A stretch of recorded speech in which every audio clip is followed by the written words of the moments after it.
흥미롭고 다양한 이야기들로 우리 기억의 한 구석을 차지하고 있는 동화. 자유로운 영혼의 피터팬이 부럽기도 했었고, 동화로 인해 세상의 모든 이야기가 해피엔딩일 거라고 생각하기도 했었죠. 그땐 참 재밌었는데.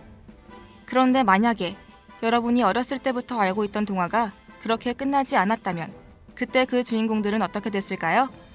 상상력을 한 스푼 넣어 여러분이 원하는 주인공으로 혹은 원하는 엔딩으로 바꿀 수 있는 시간, 만약에 극장에 오신 걸 환영합니다.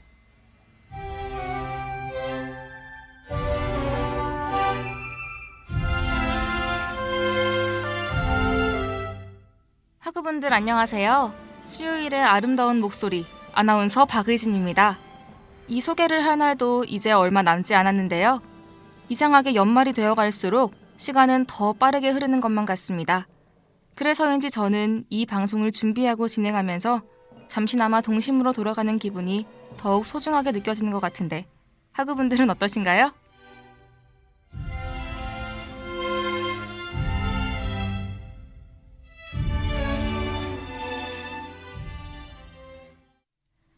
오늘의 동화에 대해 힌트를 드리자면, 두 명이라고 할 수 있을진 모르겠지만 한 여자와 저주에 걸려 동물의 모습을 한 한 남자.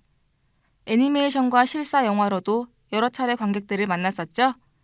그중 2017년 개봉했던 실사 영화에선 제가 정말 좋아하는 배우가 여자 주인공을 맡기도 했었답니다. 노래를 들으시면 바로 아, 그 동화 하실 것 같네요. 오늘의 만약의 극장은 크로아티아 지방에서 시작된 동화로 주인공인 벨과 야수가 되어버린 왕자의 사랑 이야기를 다루고 있는 미녀와 야수입니다.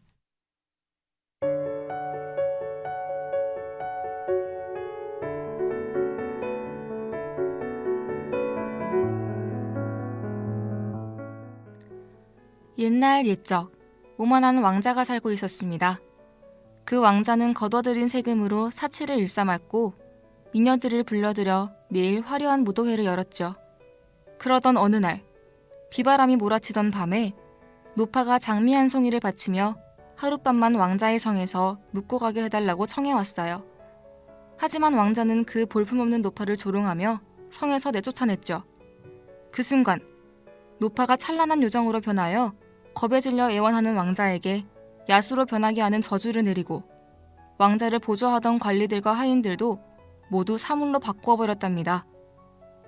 저주의 영향으로 성에 있던 사람들은 다른 이들의 기억에서 지워지고 요정이 전해준 장미는 시간이 흐름에 따라 하나씩 꽃잎이 떨어져 갔어요.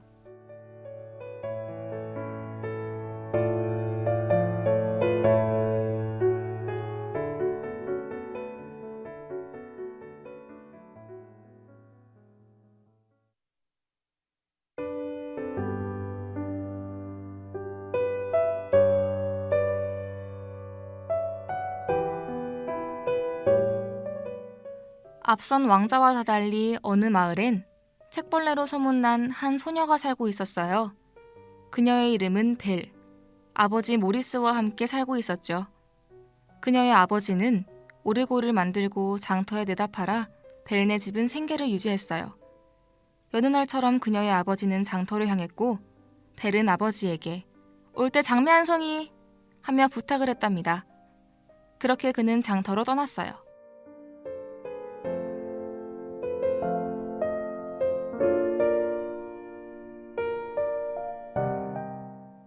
모리스는 장터에 가서 오르골을 팔고 오던 길에 밤이 너무 늦어져 묵을 곳을 찾았고 그의 눈에 거대한 성이 들어왔죠.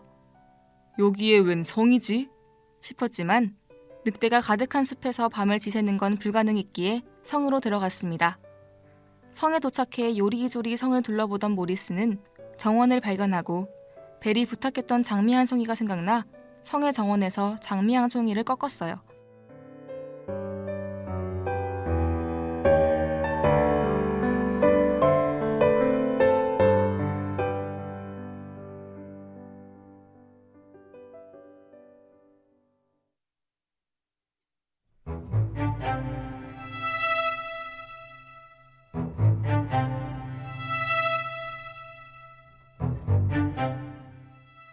그 순간 야야야! 그게 무슨 짓이야? 하며 사람의 모습이 아닌 야수가 튀어나왔어요. 야수는 모리스에게 왜 남의 정원에서 함부로 꽃을 꺾는 거지? 하며 화를 냈고 모리스는 야수의 앞에 엎드려 사정을 말하며 용서를 빌었습니다. 그러자 야수는 그에게 그럼 그 딸을 나에게 주면 목숨을 살려주겠다 라고 말했어요. 벨을 생각하면 야수의 제안을 수락하면 안 될 것 같았지만 생명의 위협을 느낀 모리스는 벨을 데려왔고 벨은 아버지를 살리기 위해 야수의 성에서 살게 되었죠. 하루하루가 지나도 벨은 자신의 방에서 나오지 않았고 야수는 본인의 저주를 풀기 위해 매일 밤 벨을 찾아가 청혼을 했지만 그녀는 청혼을 번번이 거절했어요.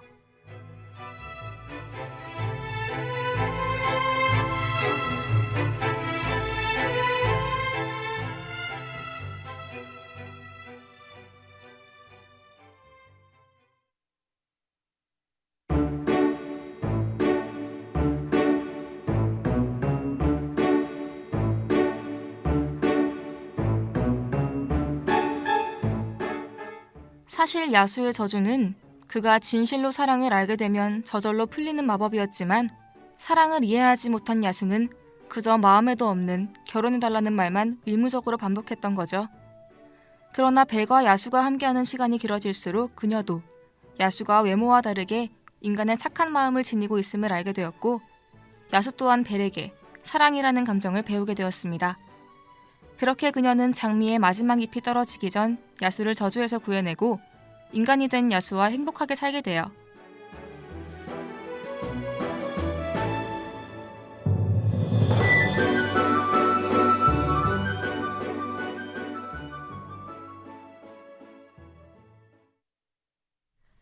그런데 만약에, 아주 만약에 벨이 사람에 된 왕자의 겉모습이 아닌 야수의 모습을 더 좋아했다면 이야기는 어떻게 됐을까요?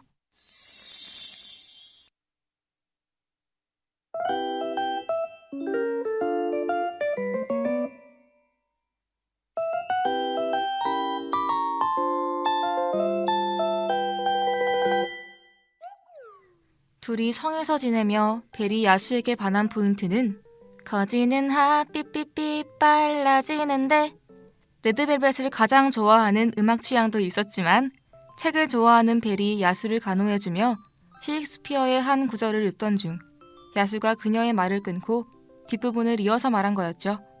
벨은 놀라며 셰익스피어를 알아요? 어떻게 알아요? 라고 그에게 물었고 야수는 배울 만큼 배웠다며 책을 좋아하는 벨을 자신의 도서관으로 인도해줬어요.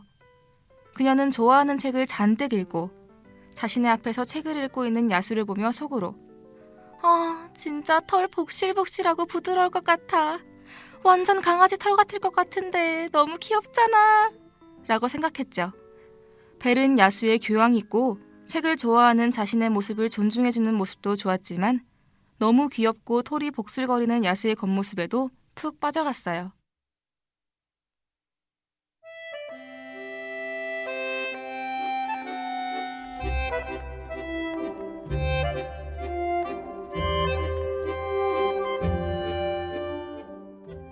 여느 때처럼 벨과 야수는 데이트를 하고 있었어요. 벨은 문득 그에게 물었죠. 근데 어쩌다 야수가 되어버린 거예요? 야수는 벨에게 자신이 노파를 만났으며 그녀를 천대에 이렇게 변해버렸다. 자신도 왜 그랬는지 모르겠다며 그 노파를 만난다면 정말 진심으로 사과를 하고 싶다고 말했습니다. 벨은 속으로 그 노파 덕에 이렇게 귀여운 털복숭이가 되었다는 거지? 진짜 다행이다 라고 생각했지만 야수에게 티는 절대 내지 않았죠.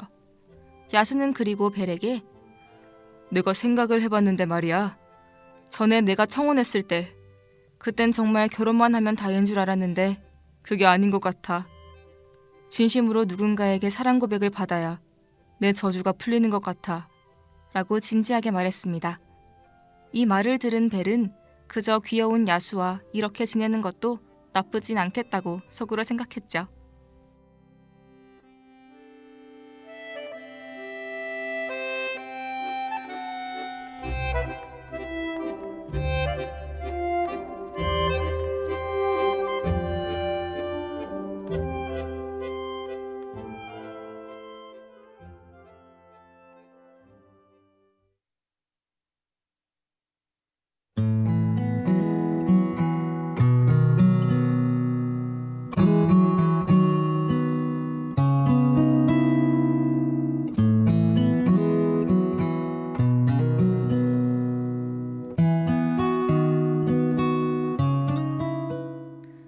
그렇게 시간이 흘렀고 야수는 벨을 진심으로 사랑하게 되었습니다.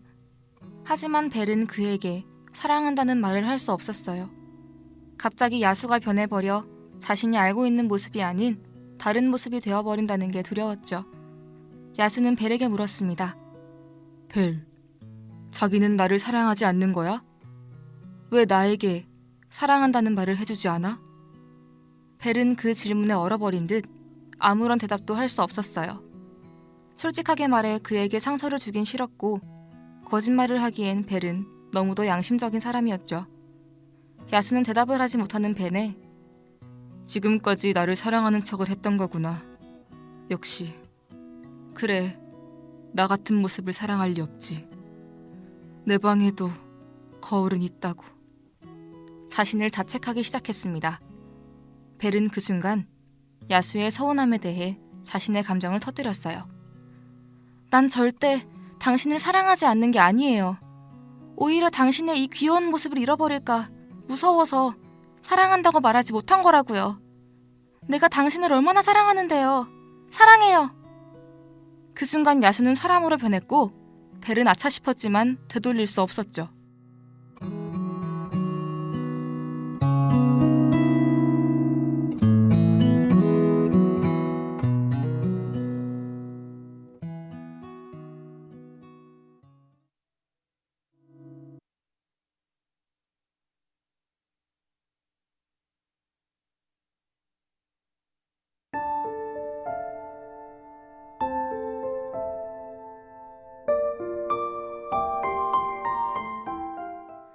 둘 사이엔 엄청난 정막이 흘렀어요.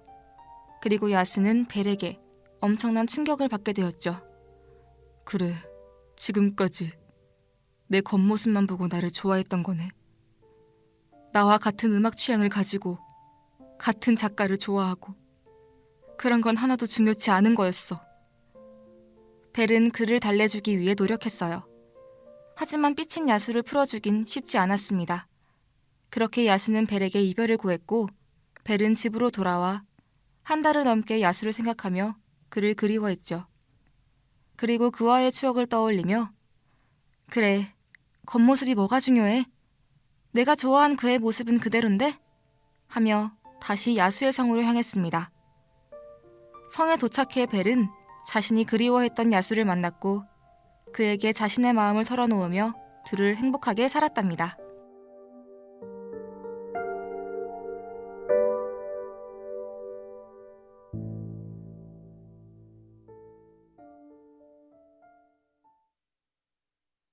조금만 더 오면 안 돼.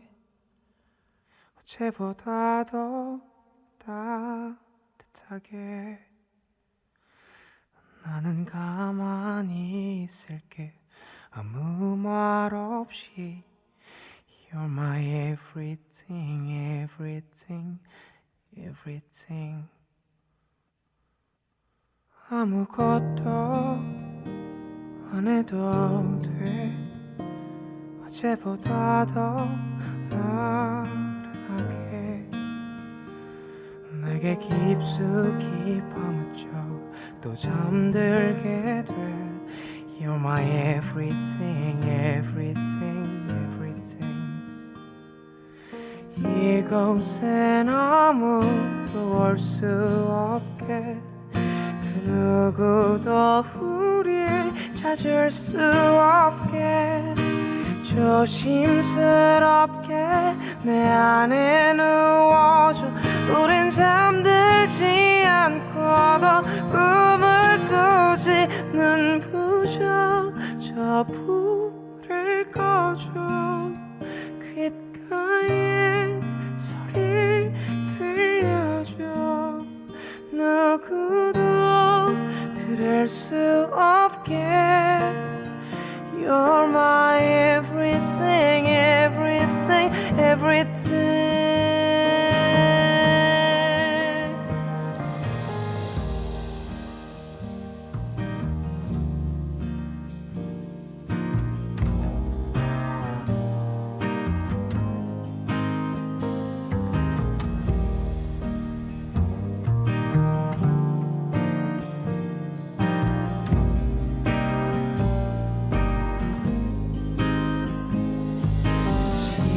시간이 얼마나 흘렀는지 창밖엔 어떤 비가 내리는지 새벽은 언제쯤 밝아오는지 오늘 밤 우린 모든 게 상관없지 눈부셔 저 불을 꺼줘 귓가에 소리를 들려줘 누구도 들을 수 없게 You're my everything, everything, everything.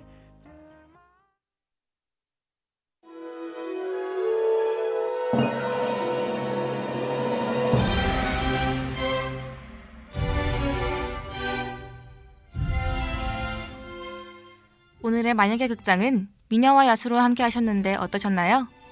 벨은 다른 의미로 야수를 겉모습으로 판단했지만 결국 그를 좋아했던 이유는 겉모습뿐만이 아님을 깨달았기 때문이었죠. 사람이 어떤 사람을 만나 그를 처음 본 첫인상 3초가 그 후에 사람의 이미지를 좌우한다고 해요. 하지만 이미지가 전부는 아니죠.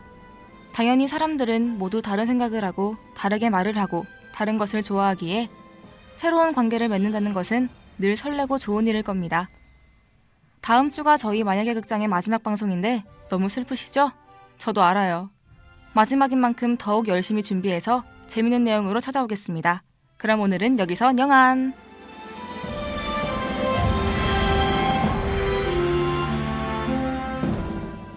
지금까지 제작 이서영, 연출 이다나, 기술 기래수, 진행의 박의진이었습니다.